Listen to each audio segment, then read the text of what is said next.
Hi YouTube, it's Kathy, and this is my weekly entertainment wrap-up for December 2nd to 8th, which was also the Queer Lit Readathon. This week I read 9 books, I watched 1 show, I watched 1 movie, and I listened to 3 books. This feels like way too much to wrap up for 1 week, so I can only imagine how ridiculous my December wrap-up is going to be. I put off getting out of bed to make this wrap-up because I'm tired from the week, the weather is terrible, so I'm sure the lighting is beautiful. I made and posted my reading vlog last night after treating myself to the movie I'm going to talk about, and I dreaded having to be eloquent after such an intense reading week. But I have to do it, so let's try. I'm going to try to keep these brief because I have 14 things to talk about. I'm not going to go too much into the synopsis of each book because I did that mostly in my TBR videos, so you can watch that. I'll link it in places. First this week I read Check Please by Ngozi Ukazu, hands down the cutest thing I read all week. I loved the characters, I just want to read the rest of it. It was beautiful. I love the format and plan on reading the comic online as soon as my schedule allows. Next we have Heartstopper by Alice Oseman. This is an adorable story about self-discovery, and another one that I will continue online in webcomic format because both of these leave off in cliffhanger places. I adore Oseman and will read Solitaire next year because I have it on my shelf and I'm planning to read only things on my shelves in January. Next we have The House of Impossible Beauties by Joseph Cassera.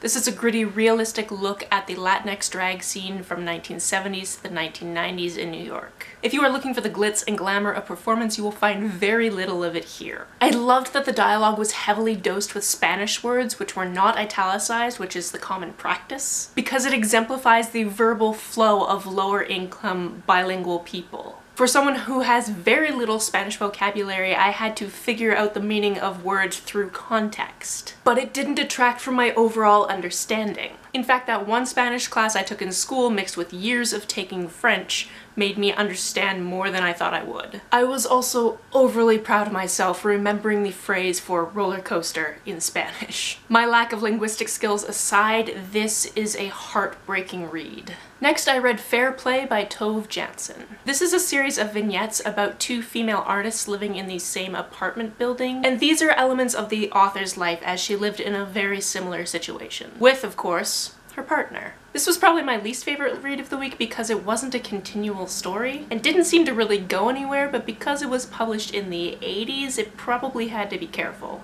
After that I read Hurricane Child by Karen Callender. I have mixed feelings about this one. I liked it and I love finding queer rep in a middle grade book. But as a demisexual person, I cannot connect to the protagonist's notion of finding her one true soulmate after a few days of knowing each other. To me it felt overly dramatic, but I can understand that some people act and feel that way. The story had some interesting twists and turns, but I felt like I was getting genre whiplash. After that I read Bingo Love by T. Franklin. This one was fantastic, minus the fact that in the original edition, which is what I was reading from the library, there were 2 separate points where you had to go elsewhere to find the plot. By this I mean there was web exclusive content. I believe this is being rectified in the Jackpot edition, which they are publishing soon, and I know what must have happened in the war based on the one panel we saw from the war, but being told to look elsewhere for the plot was jarring. That last panel nearly made me cry in my break room, though. This story of lovers reconnecting after nearly 50 years is well worth your time. After that, I read My Two-Spirit Journey by May Nee Shakaby. This is an autobiography and covers information from May Nee's life as well as her grandmother's life. There was a lot of abuse in her community and she faced tons of obstacles in discovering herself, including sexual and physical assault, emotional abuse, alcoholism, an illegal forced marriage, and health concerns such as becoming legally blind and endometriosis. She didn't have a chance to discover her sexuality until her late 30s, and once she came out, she faced death threats from her community. She is a living elder in her community in Ontario, and this autobiography was eye-opening. With slight hesitation, I picked up Quicksilver by R.J. Anderson. This is the second in what I believe is a duology, but I read the first book before joining booktube and I didn't have time to refresh myself, so I was scared I would be lost most of the time. Fortunately, this book does a good job of referring back to characters and events, and probably filled in some holes in the narrative between the 2 books, so I read it without issue. The protagonist is asexual, which was discussed a couple of times in the book in ways I really appreciated. Additionally, this story was fast-paced and suspenseful, and although I saw some things coming, I don't fault the book for being obvious in any way. On to my favorite read of the week, which was In Other Lands by Sarah Reese Brennan. This book was frackin' hilarious, partly because the protagonist is full of quips, but also because of the way it played with strong character choices, such as Elliot being a pacifist at a magic military school. He's also completely accepting of other species,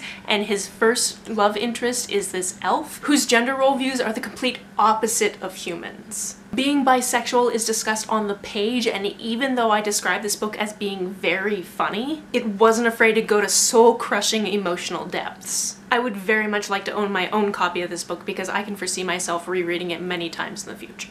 Additionally, the vocabulary and pop culture references in this book added a level of juxtaposition that I didn't know I needed until I read the first few pages. In Survivor, we finished season 14, and The Blind Side in season 37 was well executed, but makes me feel it's statistically unlikely for my favorite to win. After I finished the readathon, I treated myself to watching Dumplin' because it just came to Netflix on Friday, and it was a delight. Having read the book, I know what side stories were cut out or trimmed, and I think they made an excellent adaptation that was visually stunning and a beautiful story. If you haven't checked it out already, I highly suggest doing so. It gave me all the warm, fuzzy feelings, and was a million times better than that Sierra Burgess bullshit that me and my friends watched at BookNet Fest. This week I listened to Less by Andrew Sean Greer. This wasn't part of my Queer Lit TBR, but rather an audiobook that I was still listening to when the week started, but it's also queer, so that worked out. Arthur Less is about to turn 50, and the man that he's been in love with for almost a decade is getting married to another man. So he accepts a bunch of random conference and teaching engagements around the world so he can miss the wedding. What follows are a bunch of mishaps, foreign flings, and Arthur going on often hilarious and sometimes bizarre treks. As someone who loves adventure, I couldn't put this one down. After that, I did a reread or a re-listen of Aristotle and Dante Discover the Secrets of the Universe by Benjamin Hilary Sainz. This audiobook is read by Lin-Manuel Miranda, who does an amazing job,